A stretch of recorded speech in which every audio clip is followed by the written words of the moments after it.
ಒಬ್ರು 1,000 ಕೊಟ್ಟವ್ರೆ, ಇನ್ನೊಬ್ರು 2,000 ಕೊಟ್ಟವ್ರೆ. ನೀವು 3,000 ಕೊಟ್ರೆ ನಮ್ಮೆಲ್ರು ಓಟು ನಿಮ್ಗೆ ಒತ್ತೀವಿ ಏನ್ರಪ್ಪ? ಹೌದು. ಸರಿ, ಹಾಗಿದ್ರೆ ಒಬ್ಬೊಬ್ಬರಿಗೆ 3,000 ಏನು 5,000 ಬೇಕಾದ್ರೆ ಕೊಡ್ತೀನಿ. ಒಂದೊಂದ್ ತಲೆಗೆ 5,000 ರೂಪಾಯಿ ಕೊಡ್ತೀನಿ. ನಾನ್ ಕೊಡೋ 5,000 ರೂಪಾಯಿ ಅಥವಾ ಬೇರೆಯವ್ರು ಕೊಡೋ 1,000, 2,000 ರೂಪಾಯಿ, ಅದರಲ್ಲಿ ನೀವು ವರ್ಷವೆಲ್ಲ ನಿಮ್ಮ ಜೀವನ ನಡ್ಸಕ್ಕಾಗತ್ತಾ? ಅಥವಾ ನಿಮ್ಮ ಹೆಂಡತಿ ಮಕ್ಕಳನ್ನ 100 ವರ್ಷ ಸಾಕೋದಕ್ಕಾಗತ್ತಾ? ಅದಂಗಾಯ್ತದೆ ಬುದ್ಧಿ.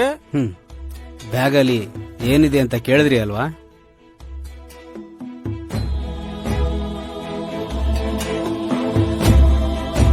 ನೋಡ್ರಪ್ಪ, ನೀವು ಹಾಕೋ ಹೋಟು ನಿಮ್ಮ ಹಕ್ಕು. ಅದರಿಂದ ಅದನ್ನ ಬಿಡ್ಗಾಸ್ಗೋಸ್ಕರ ಮಾರ್ಕತಿರಲ್ಲ, ಅದ್ ಸರಿನಾ? ಹೋಗ್ಲಿ, ನಿಮ್ಗೆ ಓಟ್ ಹಾಕೋ ಹಕ್ಕು ಹೇಗ್ ಬಂತು ಅಂತ ಗೊತ್ತಾ? ಅದನ್ನ ಯಾರು ತಂದ್ಕೊಟ್ರು ಅಂತ ಗೊತ್ತಾ?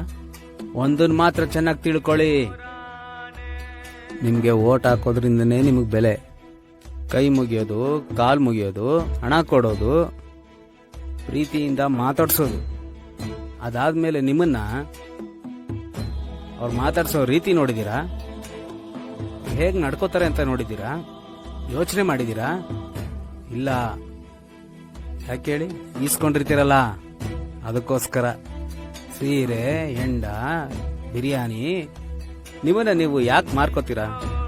ಡಾಕ್ಟರ್ ಅಂಬೇಡ್ಕರ್ ಅವರು ಹೇಳಿದ ಹಾಗೆ, ಮತ ಹಾಕೋ ಹಕ್ಕು ನಮ್ಮ ಮನೆ ಹೆಣ್ಮಕ್ಳಷ್ಟೇ ಪವಿತ್ರ. ಅದನ್ನ ಮಾರ್ಕೊಂಡ್ರೆ ನಮ್ಮ ಮನೆ ಹೆಣ್ಮಕ್ಳನ್ನ ಮಾರ್ಕೊಂಡಂಗೆ.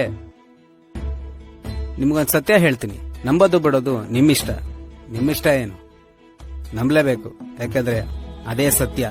ಈ ನಾವು ನೀವು 5 ವರ್ಷಕ್ಕೊಂದ್ಸಲ ಹಾಕ್ತಿವಲ್ಲ ಓಟು, ಮತ ಅಂತಾರಲ್ಲ, ಆ ಓಟ್ಗೋಸ್ಕರ ನಿಮ್ಗಳ ಮುಂದೆ ಕೈ ಚಾಚ್ಕೊಂಡ್ ಬರ್ತಾರಲ್ಲ, ಕೈ ಮುಕ್ಕೊಂಡ್ ಬರ್ತಾರಲ್ಲ, ಆ ಮತ ಅನ್ನೋ ಪವರ್ನ ನಿಮ್ಗೆಲ್ಲ ಕೊಡ್ಸಿದ್ ಯಾರು ಅಂತ ಗೊತ್ತಾ? ಅವರೇ ಬಾಬಾ ಸಾಹೇಬ್ ಡಾಕ್ಟರ್ BR ಅಂಬೇಡ್ಕರ್. ನಿಮ್ಗಳ ಒಂದೊಂದು ಓಟಿನ ಹಿಂದೆ ಆ ಮಹಾತ್ಮನ, ಪುಣ್ಯಾತ್ಮನ ಶ್ರಮ, ಕಷ್ಟ, ನೋವು, ಪ್ರಾಮಾಣಿಕತೆ ಎಲ್ಲವೂ ಅಡಗಿದೆ. ಅಂತ ಮೂಲ್ಯವಾದ ಓಟನ್ನ ದುಡ್ಡುಗೋಸ್ಕರ ಮಾರ್ಕತಿರಲ್ಲ, ಇದು ಸರಿನಾ? ನೀವೇ ಹೇಳಿ.